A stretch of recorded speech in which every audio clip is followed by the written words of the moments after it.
زبور 115۔ حقیقی خدائے واحد، ہم کو نہیں اے خداوند، ہم کو نہیں، بلکہ تو اپنے ہی نام کو اپنی شفقت اور سچائی کی خاطر جلال بخش۔ قومیں کیوں کہیں اب ان کا خدا کہاں ہے؟ ہمارا خدا تو آسمان پر ہے، اس نے جو چاہا وہی کیا۔ ان کے بت چاندی اور سونا ہیں، یعنی آدمی کی دستکاری۔ ان کے منہ ہیں پر وہ بولتے نہیں، آنکھیں ہیں پر وہ دیکھتے نہیں، ان کے کان ہیں پر وہ سنتے نہیں، ناک ہیں پر وہ سونگھتے نہیں، ان کے ہاتھ ہیں پر وہ چھوتے نہیں، پاؤں ہیں پر وہ چلتے نہیں، اور ان کے گلے سے آواز نہیں نکلتی۔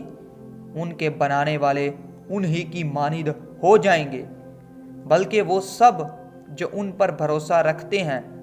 اے اسرائیل، خداوند پر توکل کر، وہی ان کی کمک اور ان کی سپر ہے۔ اے ہارون کے گھرانے، خداوند پر توکل کرو، وہی ان کی کمک اور ان کی سپر ہے۔ اے خداوند سے ڈرنے والو، خداوند پر توکل کرو، وہی ان کی کمک اور ان کی سپر ہے۔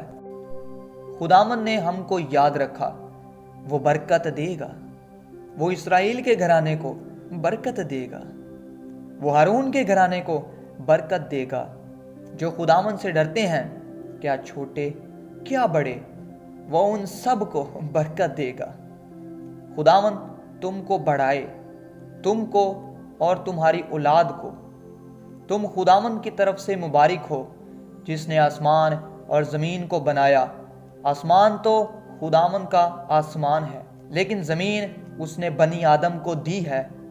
مردے خداوند کی ستائش نہیں کرتے، نہ وہ جو خاموشی کے عالم میں اتر جاتے ہیں، لیکن ہم اب سے ابد تک خداوند کو مبارک کہیں گے۔ خداوند کی حمد کرو۔ آمین۔ یسوع زندہ ہے، شیطان شرمندہ ہے۔